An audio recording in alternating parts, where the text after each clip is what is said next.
Hello and welcome back to Celeste Talks About the World. This week our country is Ecuador. Ecuador is located in northwestern South America and is a country that borders the Pacific Ocean. It also borders Peru and Colombia and is the fourth smallest nation in South America. It is home to the Galapagos Islands and 17 million people. Fun fact about Ecuador, they have a species of lizard that they call Pinocchio lizard because its nose is so long that it almost looks like Pinocchio. The capital of Ecuador is Quito, and the country is almost 99,000 square miles. They are best known for exporting and trading around the world. They also have 6,000 different species of orchids and are best known for creating the Panama hat. One of the reasons that the tourist community in Ecuador is so large is because they are part of the Galapagos Islands. Another reason is that they have many different types of weather in Ecuador. For example, they have the islands, which are very hot most of the year, and they also have volcanoes, which depending on the location can be very hot during the summer and very cold during the winter.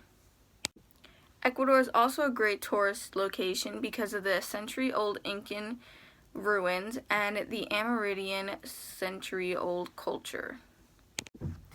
Ecuador is on the coast of South America, meaning it touches the Pacific Ocean to the west. That creates the coastal lowlands of the region. There are two other regions in Ecuador.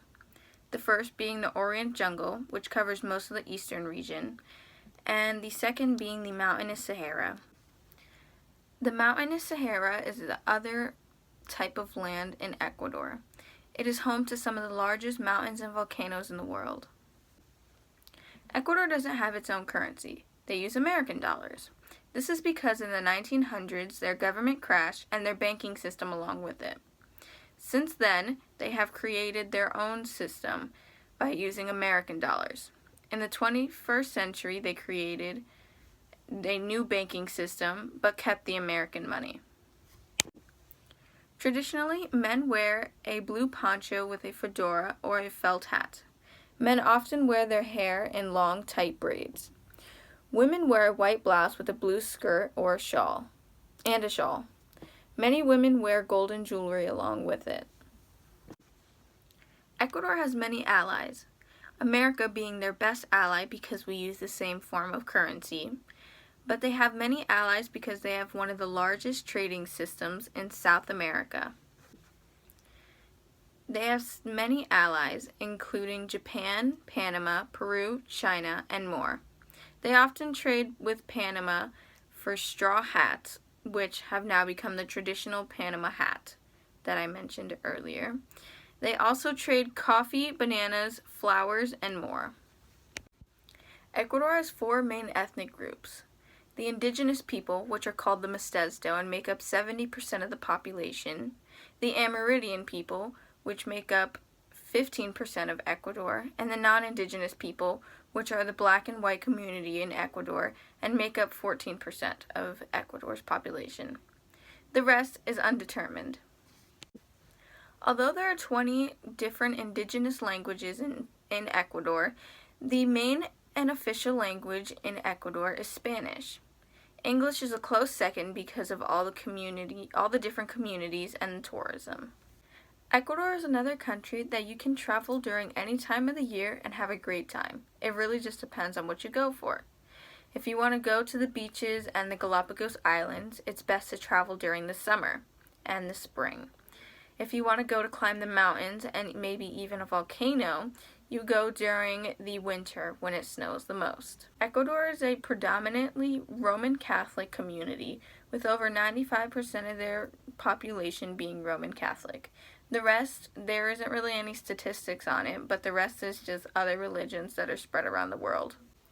Ecuador's government is a presidential unitary system with a constitutional republic. This means that the president, which is currently Leon Moreno, runs a country with a unitary government instead of a federal government for 1 or 2 4-year terms under a constitution. In current events, a study was just released about deforestation in Ecuador, showing that there has been an 8% increase in the last 18 years. COVID cases in Quito, which is the capital of Ecuador, have been rising since their lockdown was eased a couple of weeks ago, and the country's environmentalists have been fighting with the Chinese over a fleet of boats that is suspected to be near the Galapagos Islands, poaching the area's water life illegally. Like in many other predominantly Spanish countries, music and dancing are one of the biggest parts of the culture. In Ecuador, many people listen to popular music from around the world. This would include Spanish and Latin music. They are very well known for creating the marimba, which is a type of music and a type of instrument. This instrument is very similar to a xylophone and is played with small mallets. Music and dancing are a huge part of Latin culture all around the world, and especially in Ecuador. Food is a very large part of Ecuadorian culture, holidays, and festivals. One of the very popular types of food in Ecuador is called roasted guinea pig. In Spanish, it's called cuy asado. Another very popular and traditional type of food in Ecuador is fried potato pancakes. A more coastal meal is raw shrimp cocktails, and another is stuffed plantain dumplings, which is very popular throughout the entire region. Al-carb, I think it's pronounced, is a type of veggie soup that is very popular, especially closer to the coast. Many, if not all, of these types of meals in Ecuador are created with veggies, meats, and indigenous seasonings. Because this country is predominantly Catholic, many of their holidays surround the Catholic calendar. The rest of the holidays come from the indigenous people before Ecuador became, Ecuador. Many of the major holidays are also celebrated because of the independence that they won many years ago. The biggest holidays in Ecuador are Easter week and Good Friday, Independence Day, and Christmas and New Year's, which are the next two holidays. Christmas and New Year's are two of the biggest celebrated holidays in that country. In Ecuador, children go to primary school starting at the age of 6 and until the age of 12. It is mandatory for the children to go because the government funds it. The next level of education is secondary school.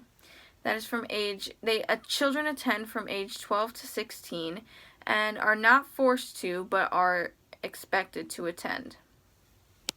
Many children are sent to school until the equivalent of grade 10 because that is when the children have to pay fees to start attending school. The education system in Ecuador is pretty strong, with over 95% enrollment in primary school and just a little less than that until the 10th grade. There are multiple colleges in Ecuador that are all very highly approved of internationally, but not locally. Thank you for watching, and I will see you next week. Bye!